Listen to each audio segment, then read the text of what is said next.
The Discovery of Guiana, by Sir Walter Raleigh.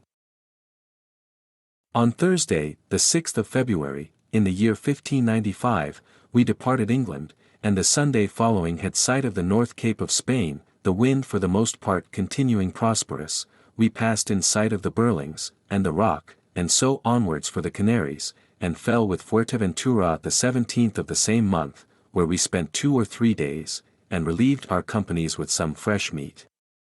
From thence we coasted by the Grand Canaria, and so to Tenerife, and stayed there for the Lion's Whelp, your lordship's ship, and for Captain Amias Preston and the rest.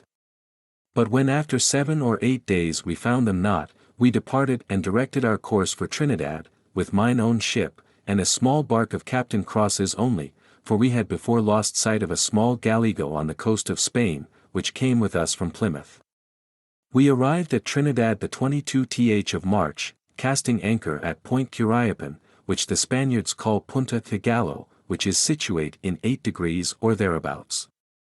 We abode there 4 or 5 days, and in all that time we came not to the speech of any Indian or Spaniard. On the coast we saw a fire, as we sailed from the Point Correo towards Curiapan, but for fear of the Spaniards none durst come to speak with us. I myself coasted it in my barge close aboard the shore and landed in every cove, the better to know the island, while the ships kept the channel. From Curiapan after a few days we turned up northeast to recover that place which the Spaniards call Porta de los Españoles, and the inhabitants Concorabia, and as before, revictualling my barge, I left the ships and kept by the shore, the better to come to speech with some of the inhabitants, and also to understand the rivers, watering places, and ports of the island, which, as it is rudely done, my purpose is to send your lordship after a few days. From Curiapan I came to a port and seat of Indians called Perico, where we found a fresh water river, but saw no people. From thence I rode to another port, called by the naturals Pish, and by the Spaniards Tierra de Brea. In the way between both were divers little brooks of fresh water, and one salt river that had store of oysters upon the branches of ahay trees, and were very salt and well tasted. All their oysters grow upon those boughs and sprays, and not on the ground. The like is commonly seen in other places of the West Indies, and elsewhere. This tree is described by Andrew the Vet, in his France Antarctique, and the form figured in the book as a plant very strange, and by Pliny in his 12th book of his Natural History. But in this island, as also in Guiana, there are very many of them. At this point, called Tierra de Brea or Pish, there is that abundance of stone pitch that all the ships of the world may be therewith laden from thence, and we made trial of it in trimming our ships to be most excellent good, and melteth not with the sun as the pitch of Norway, and therefore for ships trading the south parts very profitable. From thence we went to the mountain foot called Anaparima, and so passing the river Carron, on which the Spanish city was seated, we met with our ships at Porta de los Españoles or Concorabia.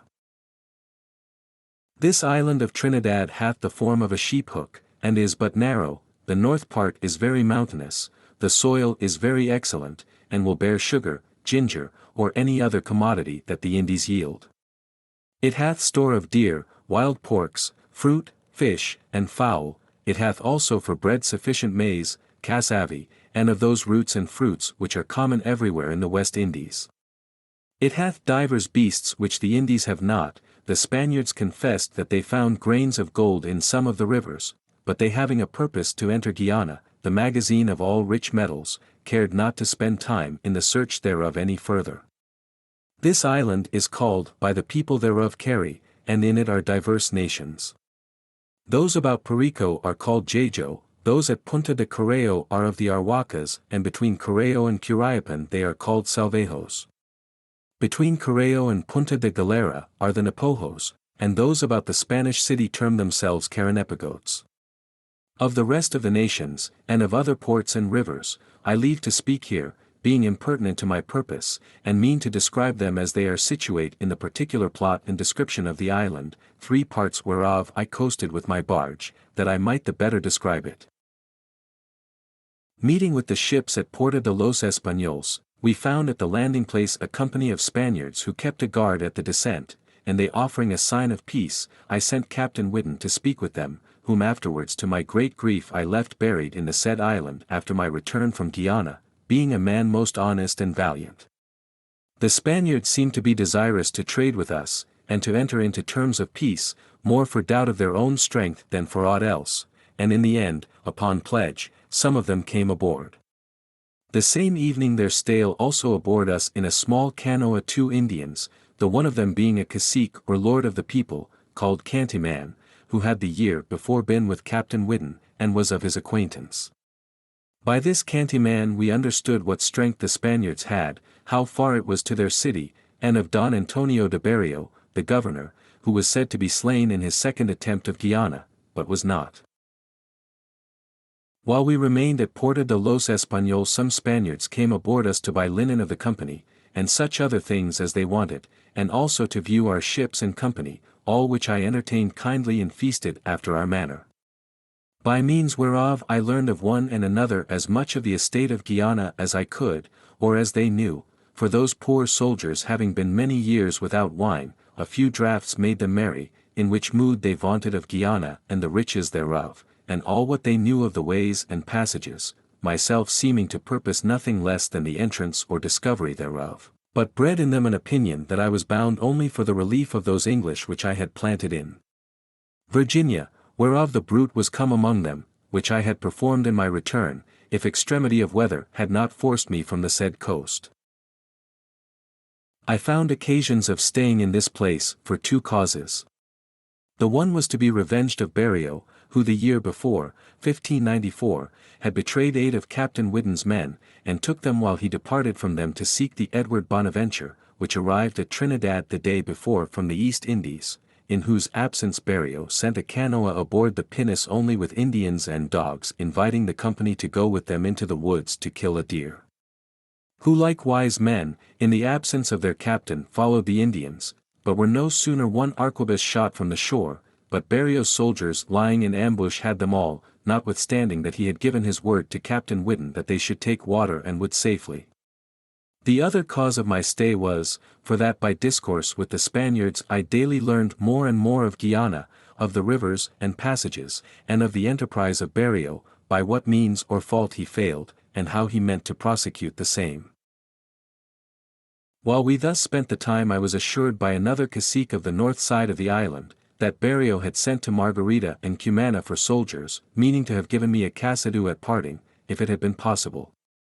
For although he had given order through all the island that no Indian should come aboard to trade with me upon pain of hanging and quartering, having executed 2 of them for the same, which I afterwards found, yet every night there came some with most lamentable complaints of his cruelty, how he had divided the island and given to every soldier a part, that he made the ancient caciques, which were lords of the country, to be their slaves, that he kept them in chains, and dropped their naked bodies with burning bacon, and such other torments, which I found afterwards to be true. For in the city, after I entered the same, there were 5 of the lords, or little kings, which they call caciques in the West Indies, in one chain, almost dead of famine, and wasted with torments. These are called in their own language Acarwana, and now of late since English, French, and Spanish, are come among them, they call themselves captains, because they perceive that the chiefest of every ship is called by that name. Those 5 captains in the chain were called Wanoanair, Caroeri, Maquarima, Tarupanama, and Atarima. So as both to be revenged of the former wrong, as also considering that to enter Guiana by small boats, to depart 400 or 500 miles from my ships, and to leave a garrison in my back interested in the same enterprise, who also daily expected supplies out of Spain, I should have savoured very much of the ass, and therefore taking a time of most advantage, I set upon the corps du guard in the evening, and having put them to the sword, sent Captain Caulfield onwards with 60 soldiers, and myself followed with 40 more, and so took their new city, which they called St. Joseph, by break of day. They abode not any fight after a few shot, and all being dismissed, but only Berrio and his companion, I brought them with me aboard, and at the instance of the Indians I set their new city of St. Joseph on fire. The same day arrived Captain George Gifford with your lordship's ship, and Captain Quimiz, whom I lost on the coast of Spain, with the Gallego, and in them divers gentlemen and others, which to our little army was a great comfort and supply.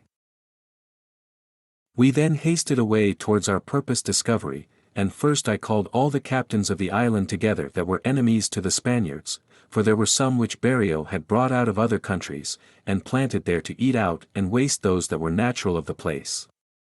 And by my Indian interpreter, which I carried out of England, I made them understand that I was the servant of a queen who was the great cacique of the north, and a virgin, and had more cacica under her than there were trees in that island, that she was an enemy to the Castellani in respect of their tyranny and oppression, and that she delivered all such nations about her, as were by them oppressed, and having freed all the coast of the northern world from their servitude, had sent me to free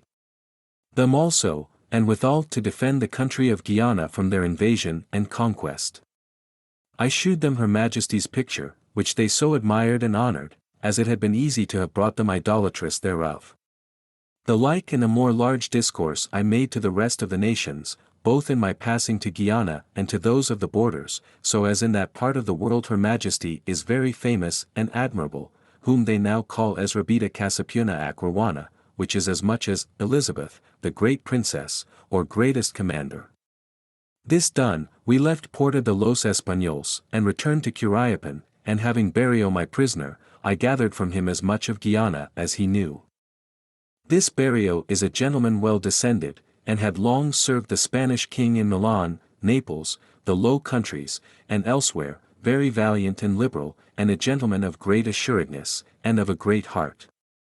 I used him according to his estate and worth in all things I could, according to the small means I had. I sent Captain Whiddon the year before to get what knowledge he could of Guiana, and the end of my journey at this time was to discover and enter the same. But my intelligence was far from truth, for the country is situate about 600 English miles further from the sea than I was made believe it had been. Which afterwards understanding to be true by Berreo, I kept it from the knowledge of my company, who else would never have been brought to attempt the same. Of which 600 miles I passed 400, leaving my ship so far from me at anchor in the sea, which was more of desire to perform that discovery than of reason, especially having such poor and weak vessels to transport ourselves in. For in the bottom of an old galligo which I caused to be fashioned like a galley, and in one barge, 2 wherries, and a ship-boat of the Lion's Whelp, we carried 100 persons and their victuals for a month in the same, being all driven to lie in the rain and weather in the open air, in the burning sun, and upon the hard boards, and to dress our meat, and to carry all manner of furniture in them. Wherewith they were so pestered and unsavoury, that what with victuals being most fish, with the wet clothes of so many men thrust together, and the heat of the sun, I will undertake there was never any prison in England that could be found more unsavoury and loathsome, especially to myself, who had for many years before been dieted and cared for in a sort far more differing.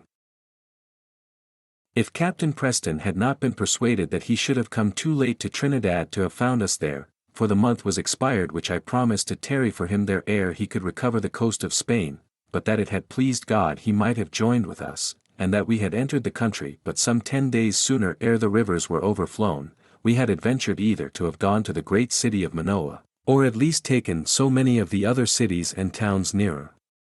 at hand, as would have made a royal return. But it pleased not God so much to favour me at this time. If it shall be my lot to prosecute the same, I shall willingly spend my life therein. And if any else shall be enabled thereunto, and conquer the same, I assure him thus much, he shall perform more than ever was done in Mexico by Cortez, or in Peru by Pizarro, whereof the one conquered the empire of Mutazuma, the other of Guascar and Atabalpa.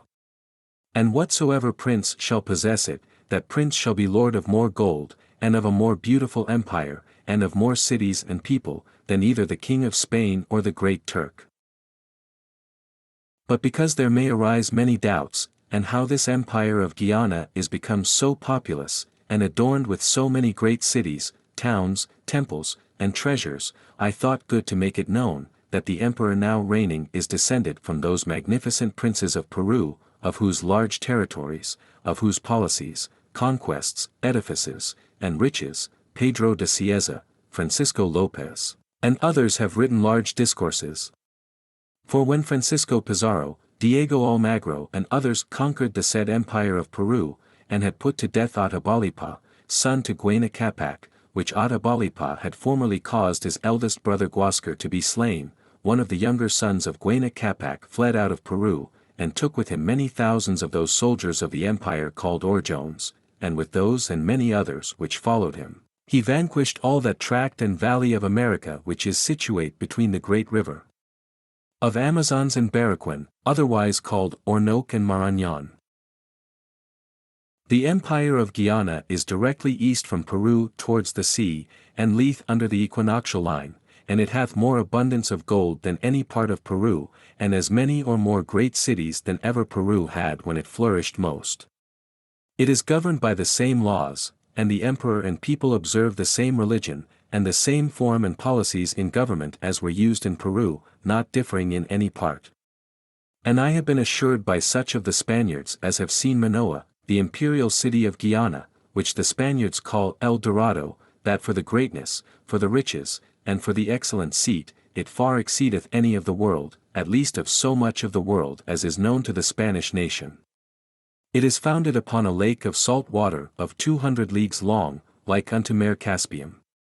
And if we compare it to that of Peru, and but read the report of Francisco Lopez and others, it will seem more than credible, and because we may judge of the one by the other, I thought good to insert part of the 120th chapter of Lopez in his General History of the Indies, wherein he describeth the court and magnificence of Guiana Capac, ancestor to the Emperor of Guiana, whose very words are these. All the vessels of his house, table, and kitchen, were of gold and silver, and the meanest of silver and copper for strength and hardness of metal. He had in his wardrobe hollow statues of gold which seemed giants, and the figures in proportion and bigness of all the beasts, birds, trees, and herbs, that the earth bringeth forth, and of all the fishes that the sea or waters of his kingdom breedeth. He had also ropes, budgets, chests, and troughs of gold and silver, heaps of billets of gold, that seemed wood marked out to burn. Finally, there was nothing in his country whereof he had not the counterfeit in gold.